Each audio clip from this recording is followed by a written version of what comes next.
Hi, this is Alan from Wardale Community Church, and we are in a study, message number 14, the providence of God with the will of God. This area of God's will involves circumstances that just happen or are just available. These coincidences are times God does not directly guide you, but leaves you to operate with what you know about His will, His ways, and His wisdom. This is the causing of all things to work together for good, like Romans 8:28. Albert Einstein says this coincidence is God's way of remaining anonymous. People use words like fate, coincidence, the hand of providence, opportunity, accidents, happenings, lucky, and chance to describe these odd events with odd connections that seem to bring out amazing things. People's reaction to the anonymous God is a very sad story in itself. This is where fate has no face, where coincidence has no causer, where random has no ruler, where happenings have no happener, where open doors have no opener, where opportunities have no one behind them, where chance has no creator, and in the end, where no one is given honor to the honored one. Fate should cause us to seek His face. Coincidence should cause us to know the causer. And randomness has a ruler that we should submit to. So the word providence needs to be defined. The English word comes from the simple meaning of provide. It is a good definition by John Piper. He says this: it is God's seeing to everything. Absolutely everything needs to be done to bring about His purposes. God sees to it that it happens. Isaiah chapter 46, verse 10, I declare the end from the beginning, and from ancient times things not yet done, saying, my counsel shall stand, and I will accomplish all my purpose. In other words, I will see to it. See to it, provide. I will provide, I will see to it that everything works together for the goal that I have for the world. We are going to use this summary word to describe the 7 areas found in Scripture. The 7 areas to act by the will of God in the providence of God. These are areas that describe what Scripture would come out and say about providence, like circumstance, chance, happening, fate, open doors, opportunities, and casting lots. So the first one is circumstance. That which is described in Scripture as circumstance or is descriptive of a circumstance. Ecclesiastes chapter 9, verse 10 says, whatever your hand finds to do, do it with all your might. For there is no activity or planning or knowledge or wisdom in Sheol where you are going. The things God provides for your hand to do are the opportunities. He gives, which are part of His will, these very opportunity.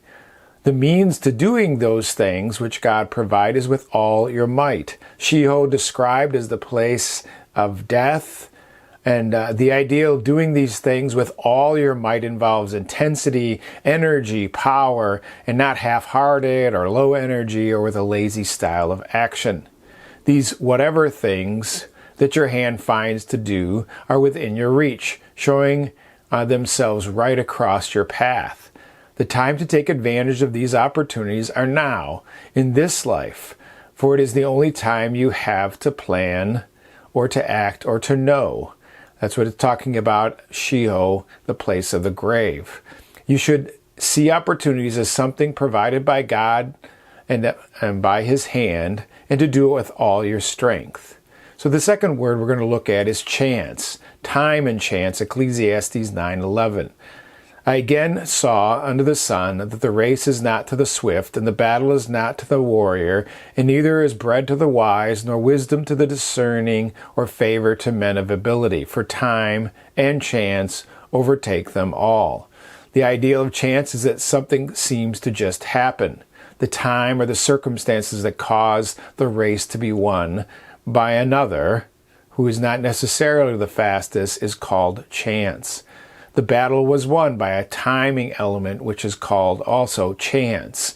And so we see this even if you look into various historical battles or various historical events, we see that the ones who are most likely to advance by human standards do not. And this helps us to realize something else is controlling that. There's an awareness by some people that things are controlled, but without a direct revelation to identify that it is God. We are to make use of our opportunity, not based upon the normal connections, but rather by the possibility that God may cause it to switch.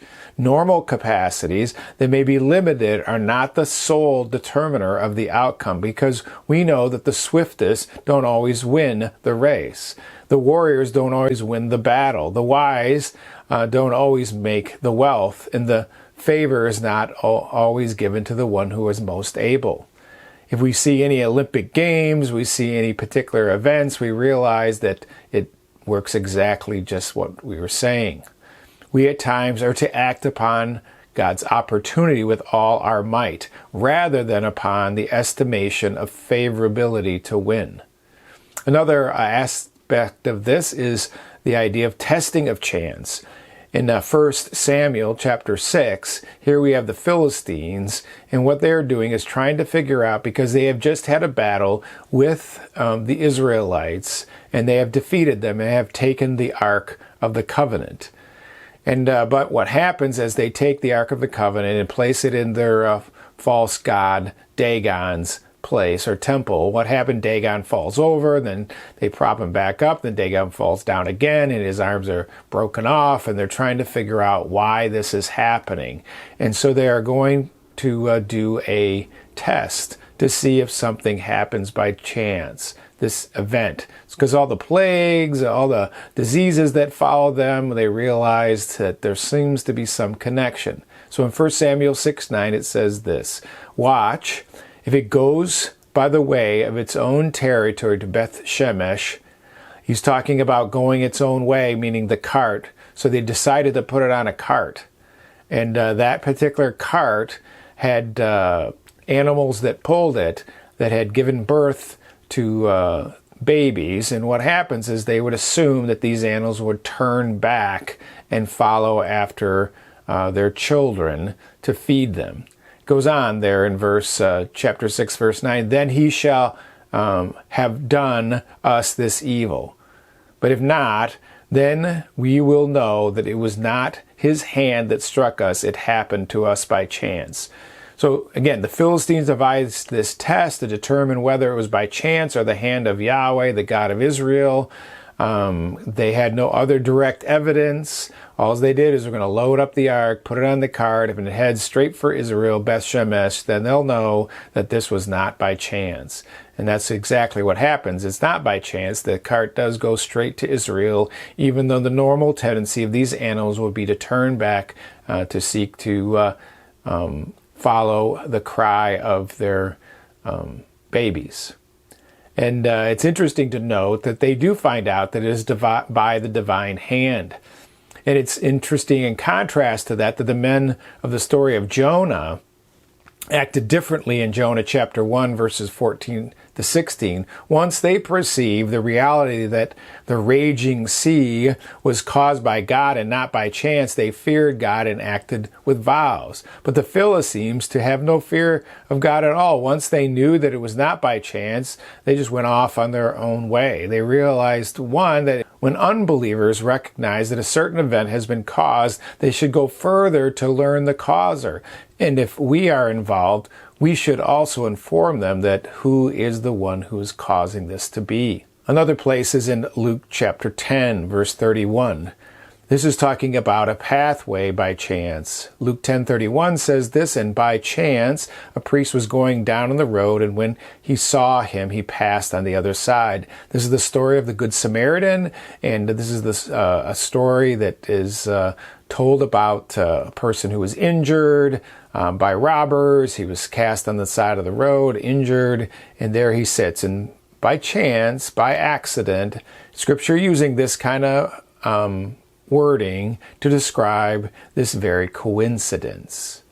And at the moment the priest passed by, he sees the injured man and seeks to avoid him. The encounter of the priest with this injured man is no accident, but is part of God's circumstances he must address for this explains who your neighbor is, who is by chance the person you meet on the road of life as you to meet their need. This circumstance was not planned by either man nor communicated by God as an event he wanted the priest to act upon, but the ideal of being a neighbor was the truth that was to govern the encounter. How will we act upon when we come to know these particular circumstances where somebody comes across our path and in life, and it just happens to be that way? It is a test. The word talking about this whole idea of happening is two parts. It's the idea of happening and with, like things that just occur together. And the idea of according to or something else is in connection with. The two events occur together, of the priest coming down the road and the man wounded on the side. The things that happen are for times to apply Scripture. So do what you know is right. God will sometimes leave you alone to reveal your heart attitude and give you an opportunity to prove your love and loyalty without being directly directed. And we'll stop at this point and pick it up in our next study.